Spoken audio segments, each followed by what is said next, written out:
বীরভূমে বিজেপি কর্মীর অস্বাভাবিক মৃত্যু। নলহাটি স্টেশনের অদূরে রেল লাইন থেকে উদ্ধার হয়েছে গলা কাটা মৃতদেহ। মৃত বিজেপি কর্মীর বাড়ি নলহাটির পাইকপাড়া গ্রামে। সকালেই বাড়ি থেকে বের হয়েছিলেন তিনি। তবে কিভাবে মৃত্যু, ট্রেন দুর্ঘটনা নাকি নেপথ্যে অন্য কোনো কারণ, তা খতিয়ে দেখছে পুলিশ। মৃতদেহ ময়না তদন্তের জন্য রামপুরহাট মেডিকেল কলেজ হাসপাতালে পাঠানো হয়েছে। বীরভূমে বিজেপি কর্মীর অস্বাভাবিক মৃত্যু। নলহাটি স্টেশনের অদূরেই রেল লাইন থেকে উদ্ধার হয়েছে গলা কাটা মৃতদেহ। মৃত বিজেপি কর্মীর বাড়ি নলহাটির পাইকপাড়া গ্রামে। সকালে বাড়ি থেকে বের হয়েছিলেন তিনি। তবে কিভাবে মৃত্যু হলো তা এখনো জানা যায়নি। ট্রেন দুর্ঘটনা নাকি নেপথ্যে অন্য কোনো কারণ রয়েছে তা খতিয়ে দেখছে পুলিশ। ময়না তদন্তের জন্য মৃতদেহ রামপুরহাট মেডিকেল কলেজ হাসপাতালে পাঠানো হয়েছে।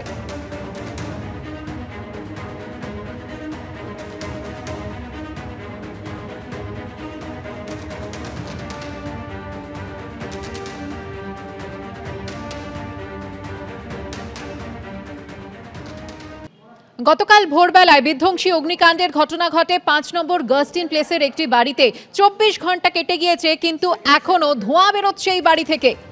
কিছু জায়গায় আগুন দেখা যাচ্ছে। রাতভর কাজ করেছেন দমকল কর্মীরা, তবে এখনো আগুনের উৎসে পৌঁছানো সম্ভব হয়নি। ১০০ বছরের পুরনো বাড়িটি যে কোনো সময় ভেঙে পড়তে পারে বলে আশঙ্কা। বাড়ির বিপজ্জনক অংশ ভাঙার জন্য খবর দেওয়া হয়েছে পুরকর্মীদের। গতকাল ভোর রাত ৩:৩০ নাগাদ আগুন লাগে গাস্টিন প্লেসের এই পুরনো বাড়িটিতে। একটি ঘরে মজুদ ছিল রাসায়নিক, ফলে দোতলায় লাগা আগুন দ্রুত ছড়িয়ে পড়ে গোটা বাড়িতে।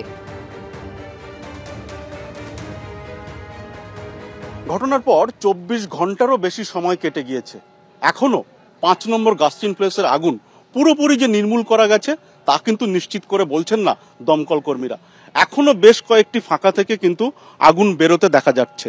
অর্থাৎ যে জায়গাতে আগুন লেগেছিল ৩ এবং ৪ তলা, সেই জায়গার বিভিন্ন যে জানলা বা ফাঁকা জায়গা রয়েছে সেখান থেকে কিন্তু ধোঁয়া বেরোচ্ছে। এখনো পর্যন্ত যে অত্যাধুনিক ল্যাডার, দমকলের যে অত্যাধুনিক ল্যাডার, তা কিন্তু রাতভর কাজ চালিয়েছে এবং এখনো পর্যন্ত তারা কাজ করছেন এবং শেষ পর্যন্ত বাইরে থেকে তারা বিভিন্ন চেষ্টা করেছেন। বাড়িতেও কাঠের মানে সামান্য কাঠ, তারপরে ইট, তারপরে কাঠ, তারপরে ইট।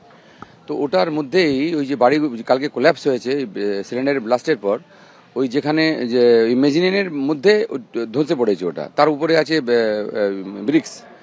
ব্রিক্সের তলায় আছে কাঠের মধ্যে আগুন, আতঙ্ক রয়েছে। আর সামনে দিয়ে আর পেছন দিয়ে দুদিকেই ধোঁয়া বেরোচ্ছে এখনো। মানে তার বলা যায় যে সম্পূর্ণভাবে এখনো আগুন এখান থেকে যায়নি, নেভেনি। বাড়ি ভাঙার জন্য এবার পুরো কর্মীদের খবর দাও না, ওটা খবর দিলাম আমি এক্সিকিউটিভের কথা বললাম। কালকে ডিজি বিল্ডিং মানে আমাদের মেয়র সাহেব এসেছিলেন, মেয়র সাহেবও বলেছিলেন যে কোঅপারেটিভ করে সন্তোষের সঙ্গে আপনারা এই করবে। তো আমি সকালেই ফোন করলাম, 10টা সাড়ে 10টার মধ্যেই বিল্ডিং ভাঙার যে কন্ট্রাক্টর সে আসবে।